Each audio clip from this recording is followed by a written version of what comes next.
तर आपण मागच्या व्हिडिओमध्ये बघितलं होतं की कशा पद्धतीनं आपण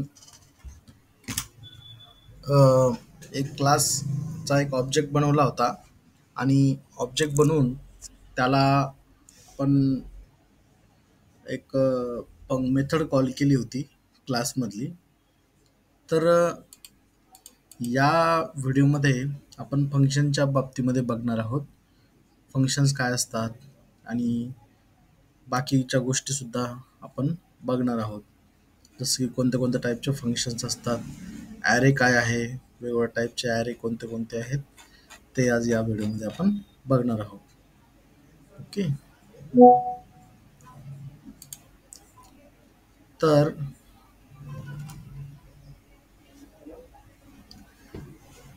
a function or method in C sharp is a block of code that performs a specific task. Function help make code reusable and organized.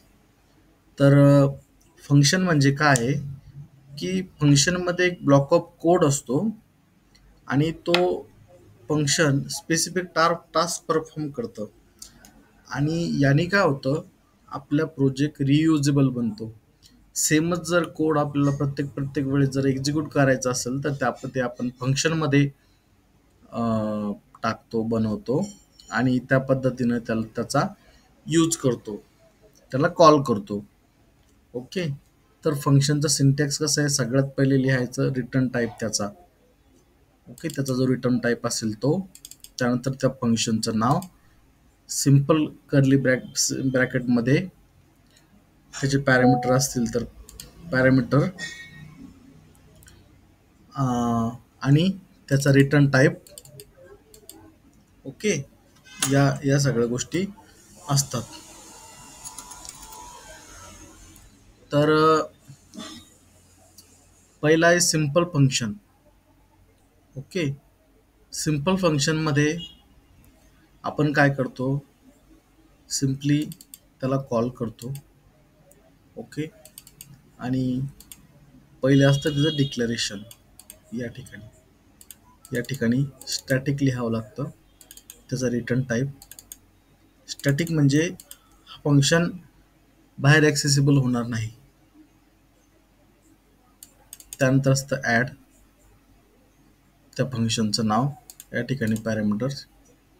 हे फंक्शन काय करेल की ॲडिशन करून त्याची ॲडिशन रिटर्न करेल. ओके.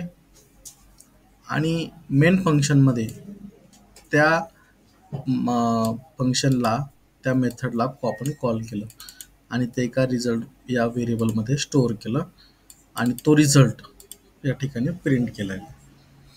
ओके. ओके. एक programme नावाचा class घेतला, एक त्या ठिकाणी फंक्शन बनवलं. फंक्शन बनवण्यासाठी आपल्याला सिंटॅक्स माहिती आहे. ॲड नावाचं फंक्शन बनवलं, त्यामध्ये 2 पॅरामीटर घेतले, ते ॲडिशन रिटर्न करेल आणि ती ॲडिशन एका रिझल्ट नावाच्या व्हेरिएबलमध्ये आपण स्टोअर केली आणि त्याचा रिझल्ट प्रिंट केला. कशाच्या मदतीने? कन्सोल राईटच्या मदतीने. ओके. दुसरा आहे वाईड फंक्शन. वाईड फंक्शन असा असतो की त्याचा कोणताही रिटर्न व्हॅल्यू नसते. आता यामध्ये आपण इंटिजर लिहिलं, कारण की हे ॲडिशन इंटिजरमध्ये रिटर्न करणार आहे. यामध्ये कुठलेही काही रिटर्न करत नाही, सिम्पली तो प्रिंट करतोय, म्हणून त्याला आपण वाईड डेटा टाईप दिला. त्यानंतर इंटिजर या ठिकाणी डेटा टाईप आहेत, कारण की हा इंटिजर रिटर्न करतोय. हा डिस्प्ले फंक्शन आहे. हा काय करतोय, सिम्पली आता डिफॉल्ट पॅरामीटर्स. आता पॅरामीटर्स कुठे द्यावे लागतात, या कर्ली ब्रॅकेटच्या आतमध्ये. आपण डिफॉल्ट पॅरामीटर सुद्धा देऊ शकतो की जर काही याला काही पॅरामीटर पास जर केले नाही तर तो डिफॉल्टली गेस्ट व्हॅल्यू घेईल. ओके. डिफॉल्ट कोणती व्हॅल्यू घेईल? गेस्ट व्हॅल्यू घेईल. अशा पद्धतीने हे झालं डिफॉल्ट पॅरामीटर्स. आता function with variable number of argument parameters. आता एक फंक्शन घेतलेलं आहे, त्यामध्ये नंबर ऑफ पॅरामीटर्स आपण गेट केलेले आहेत. तर सिम्पली हे फंक्शन काय करेल, एक ॲरे घेईल, त्याचा टाईप इंटिजर ॲरे असेल आणि त्या ॲरेमध्ये त्या ॲरेची सम कॅल्क्युलेट करून तो रिटर्न करेल, प्रिंट करेल, त्याची ॲडिशन प्रिंट करेल, पूर्ण जेवढे नंबर असतील तेवढे पास केलेचे. तर एक सम नावाचा व्हेरिएबल घेतला, त्यामध्ये 0 असाइन केले. त्यानंतर फॉरिच घेतला आपण. आपल्याला फॉरिच म्हणजे काय माहिती आहे, इंटिजर त्या रेफरन्सचं नाव, त्यानंतर इन आणि त्या ॲरेचं नाव. तर जेवढ्या वेळेस लूप फिरेल तेवढ्या वेळेस तो काय करेल, ॲडिशन स्टोअर करत जाईल. ओके, याचंही आपण एक्झाम्पल बघू शकतो. ओके,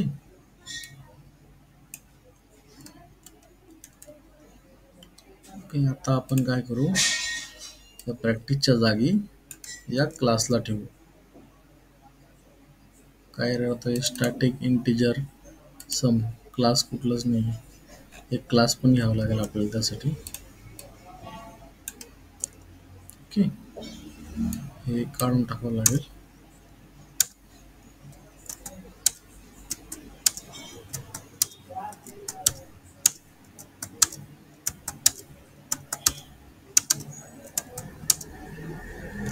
ओके, तर आपण एक सिंपल एक सम घेतला, सम नावाची मेथड घेतली. ओके, पब्लिक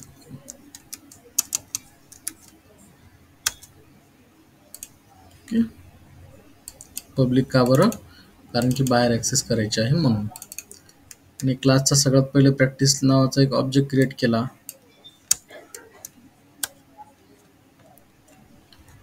आता या ठिकाणी त्याला ॲरे पण आपल्याला पास करावा लागेल. त्याआधी हे रन करण्याआधी या ठिकाणी ॲरे पास करायचे आहे, तो ॲरेचा कन्सेप्ट आपण समजून घेऊ. ओके, तर ॲरे काय आहे,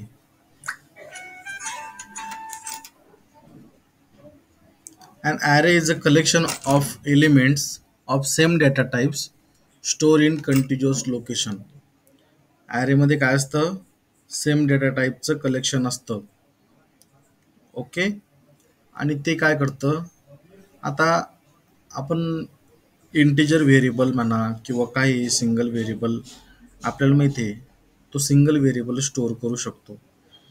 परंतु ॲरेमध्ये काय होतं, सिमिलर डेटा टाईपचे वेगवेगळे नंबर्स कलेक्शन आपण स्टोअर करतो.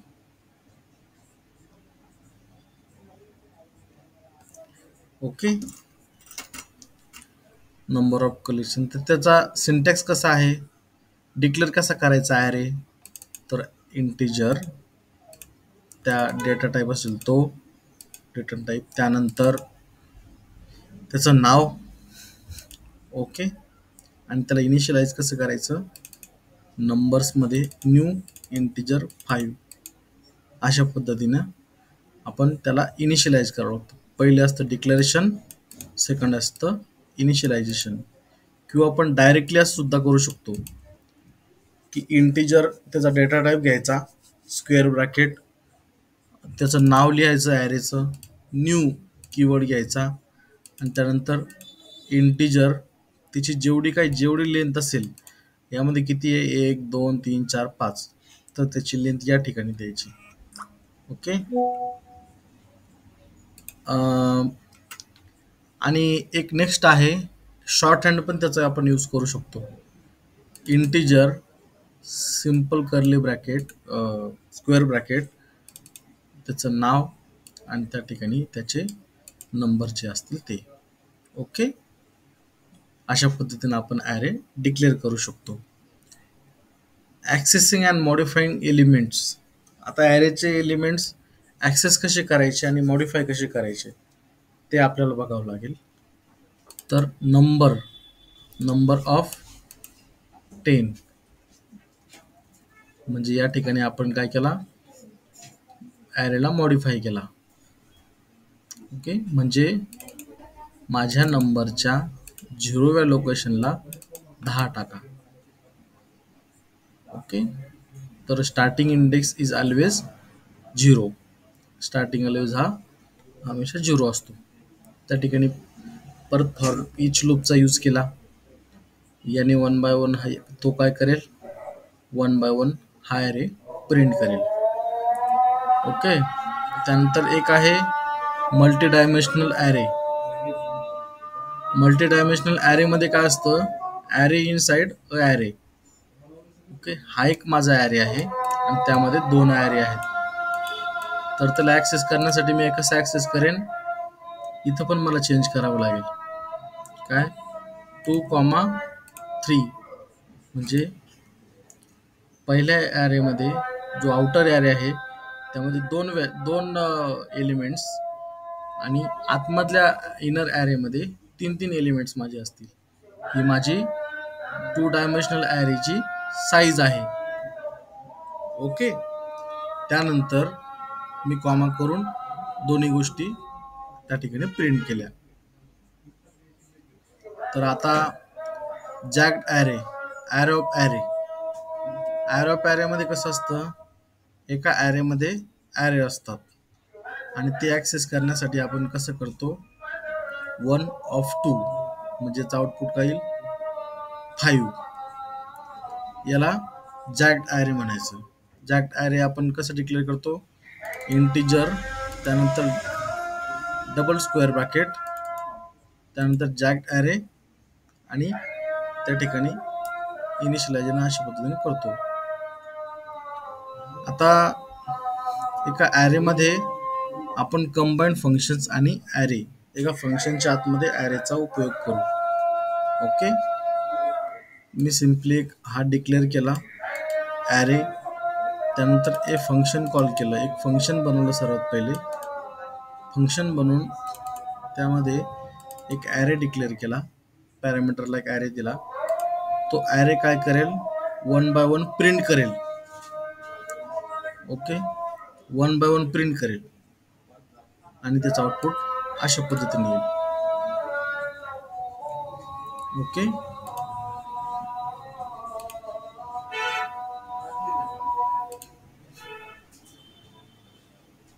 तर आपण आता प्रोजेक्टमध्ये बघू.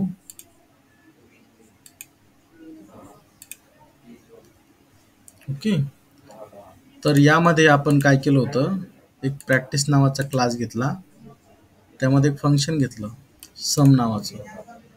तो काय करेल, माझी सम रिटर्न करेल, या ॲरेची टोटल अमाऊंट काढेल आणि एक सम घेईल. ओके. तर आपल्याला यासाठी सगळ्यात पहिले आपल्याला ॲरे द्यावे लागेल. तर ॲरे डिक्लेअर कसं करावं लागेल, सर्वात पहिले त्या डेटा टाईपचं नाव इंटिजर स्क्वेअर ब्रॅकेट त्याची साईज. ओके. त्याचं नाव, त्यानंतर इज इक्वल टू त्या ॲरेचं नाव. ओके. ॲरेचे एलिमेंट्स अशा पद्धतीनं. जर आपल्याला ॲरेचे एलिमेंट्स ॲक्सेस करायचे असतील तर आपण कसे ॲक्सेस करणार, मला समजा ॲरेचे एलिमेंट्स ॲक्सेस करायचे आहेत. मला फर्स्ट एलिमेंट ॲक्सेस करायचं आहे.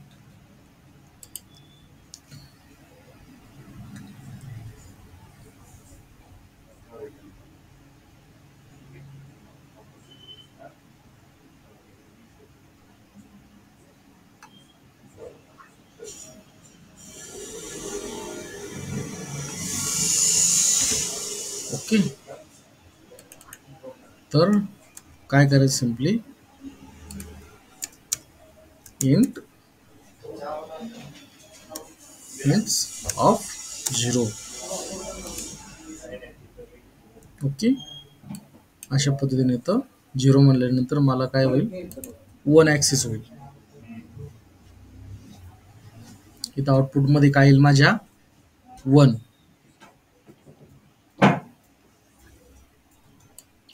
आलं आउटपुटमध्ये 1. तशाच पद्धतीनं आता हे फंक्शन कॉल करायचं. आता हे फंक्शन कॉल करायचं तर या ठिकाणी आपल्याला ॲरे द्यावं लागेल. हा पण ॲरे बनवला. आता याची आपल्याला एक ॲडिशन पण द्यावी लागेल ना, त्यासाठी एक व्हेरिएबल क्रिएट करू आपण परत. इंटिजर टोटल सिम्पली 0 देऊ आपण. ओके. टोटल नावाचं एक व्हेरिएबल ॲक्सेस केला, त्याला सिम्पली 0 नाव दिलं, 0 असाइन केलं. तर यामध्ये काय होईल, मला माझी टोटल दिसेल. तर इथे मी काय करेल, सम. आता माझ्या प्रॅक्टिस नावाच्या क्लासमध्ये मी ही मेथड कॉल केली होती.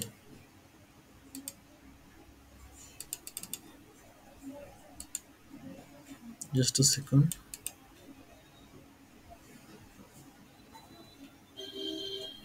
थोडं हँगिंगचा इश्यू आहे.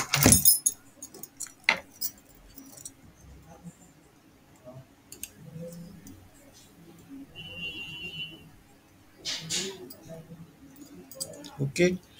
तर सिम्पली यामध्ये काय होतं की मी एक फंक्शन घेतलेलं आहे एका प्रॅक्टिस नावाच्या क्लासमध्ये. तर ते मला कॉल करायचं आहे. मी काय करेन, यामध्ये एक ॲरे पाठवीन आणि तो रिटर्नमध्ये मला काय करेल, माझं टोटल टोटल सम मला त्या ठिकाणी पाठवेल तो. ओके. तर मी कसं ॲक्सेस करेल याची मेथड, या क्लासची मेथड कशी ॲक्सेस करेन, तर त्या ऑब्जेक्टच्या मदतीने p1 डॉट माझ्या मेथडचं नाव प्रिंट किंवा सम जी असेल ती सम. आता इंट्स मध्ये त्याला काय करायचं, इंट्स द्यायचं. ओके. आता इथं एरर देत आहे, practice does not contain definition of sum. आता सम आपण कॅपिटल लिहिलेलं आहे, इथं पण आपल्याला कॅपिटलच द्यावं लागेल. तरी एरर म्हणतोय का, त्याचं कारण आपल्याला बघावं लागेल. काय कारण असेल ॲरे न घेण्याचं. पब्लिक पण बनवलेलं आहे, आपण पब्लिक आहे.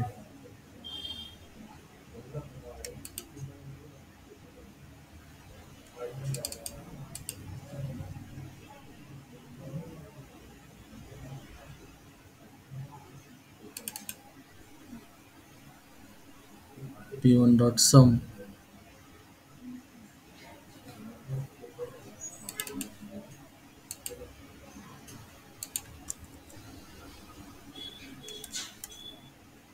p1 dot sum member practice sum parameters cannot be accessed with. Okay.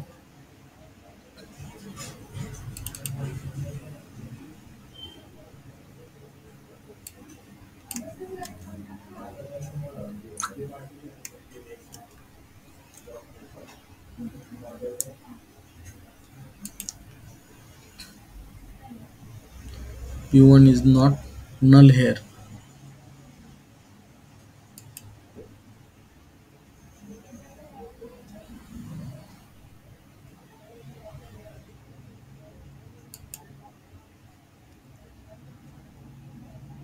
आधी आपण याच पद्धतीने ऍक्सेस केली होती मेथड.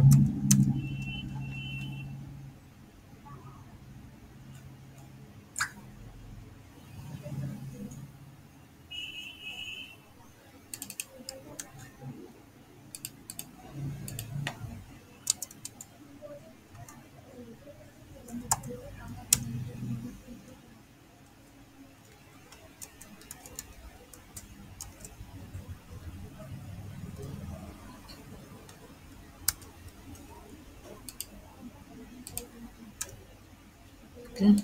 तरी आपण आता रन करून बघू काय राहिलं होतं.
सेम तर आहे, काहीच आपण याच्यामध्ये काहीच हे केलं नाहीये.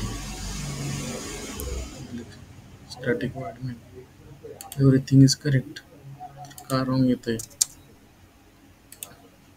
याला आपण काय करू, एक मेन मेथड बनवू आणि मेन मेथडमध्ये त्याला ॲक्सेस करू. ओके, त्याच्या खालीच आपण काय करू, मेन मेथड बनवू. त्याचा ऑब्जेक्ट वगैरे क्रिएट करायची आपल्याला गरज नाही पडणार.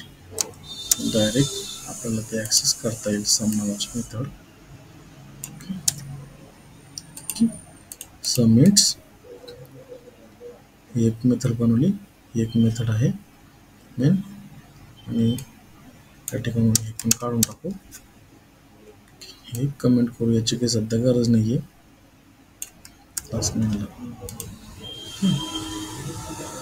एकच क्लास ठेवायचा प्रॅक्टिस नावाचा, स्टॅटिक वाईड मेन.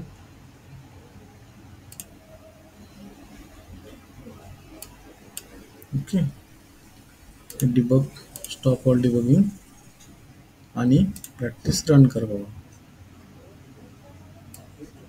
ओके, तर या ठिकाणी आपण 0 एरर तर येणारच आहे, कारण की इंट्स नाव आणि इंट्स ऑफ 0 आपण ॲक्सेस केलेला आहे. 1 येईल त्याचं आउटपुट, बट आपल्याला इथं टोटल सुद्धा प्रिंट करायचे आहे. टोटल सुद्धा आपल्याला प्रिंट करायची.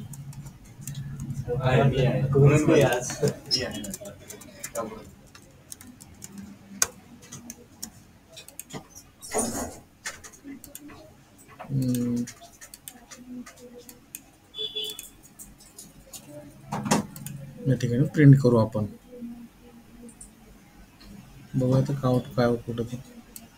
ओके, तर आपली इथे टोटल प्रिंट झालेली आहे. ओके, अशा पद्धतीनं आपण करू शकतो.